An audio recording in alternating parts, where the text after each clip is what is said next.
এখনো ইসরায়েলের আত্মরক্ষার অধিকার আছে এমন ভাষ্যই প্রচার করে যাচ্ছে। ফিলিস্তিনিদের সাথে সংহতি প্রকাশকে যুক্তরাজ্যের অনেক রাজনীতি একটি ঘৃণাব্যঞ্জক কাজ হিসেবে প্রমাণ করার চেষ্টা করে যাচ্ছে।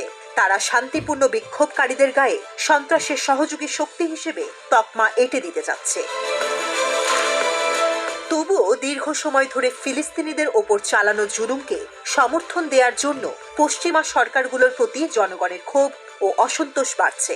প্রায় প্রতি সপ্তাহেই বিশ্বের বিভিন্ন স্থানে ইসরায়েলের ভয়াবহ আগ্রাসনের বিরুদ্ধে বিক্ষোভ হচ্ছে। এখনো ফিলিস্তিনিদের প্রতি সংহতি প্রকাশকে দেশে দেশে নিন্দাসূচক কাজ হিসেবে দেখানোর চেষ্টা চলছে। তারপরও যুক্তরাজ্য সহ অনেক দেশেই সাধারণ মানুষ ফিলিস্তিনিদের প্রতি সংহতি প্রকাশ করছে। এর মাধ্যমে এটি পরিষ্কার, ফিলিস্তিনিদের প্রতি বৈশ্বিক সমর্থন অনেক বেড়েছে, আরও বাড়বে। প্যালেস্টাইন সলিডারিটি ক্যাম্পেইন নামের একটি আন্দোলন সংগঠনের হিসাব মতে লন্ডনে বিক্ষোভকারীদের সংখ্যা 1.5 লাখ থেকে 3 লাখ, সর্বশেষ 8 লাখে উন্নীত হয়েছে।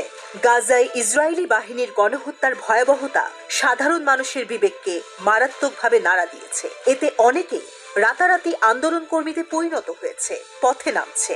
উদাহরণস্বরূপ বলা যায়, লন্ডন ভিত্তিক ব্রিটিশ সিরিনিয়ান একজন উদ্যোক্তা ওমর লাবাবিদি হোয়াটসঅ্যাপে ফিলিস্তিন আন্দোলনের সমর্থনে একটি গ্রুপ খুলেছিলেন। শুরুর দিকে তাতে 150 জনের মতো সদস্য ছিল। সেই গ্রুপ থেকেই পরে আন্দোলনকারীদের বড় একটি সমাবেশ আয়োজন করা হয়।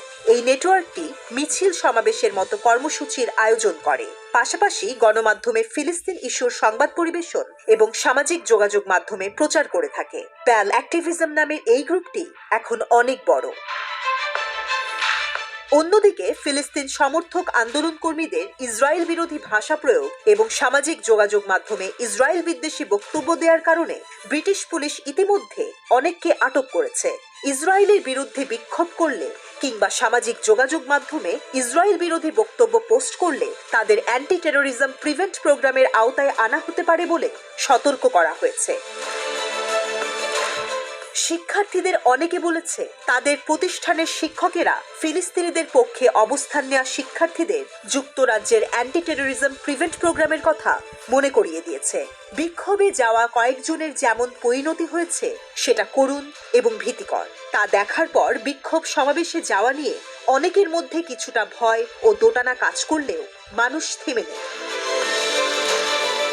এত কিছুর পরও ফিলিস্তিনিদের সমর্থনে যুক্তরাজ্য সহ সারা পৃথিবীতে বিক্ষোভ সমাবেশে অংশ নেওয়া মানুষের সংখ্যা বাড়ছে।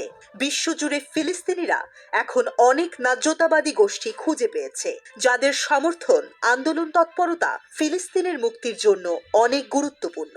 ফিলিস্তিনিরা তো বটেই, সারা পৃথিবী এখন স্বাধীন প্যালেস্টাইন ভূমির স্বপ্ন দেখছে, শুধু সময়ের অপেক্ষা।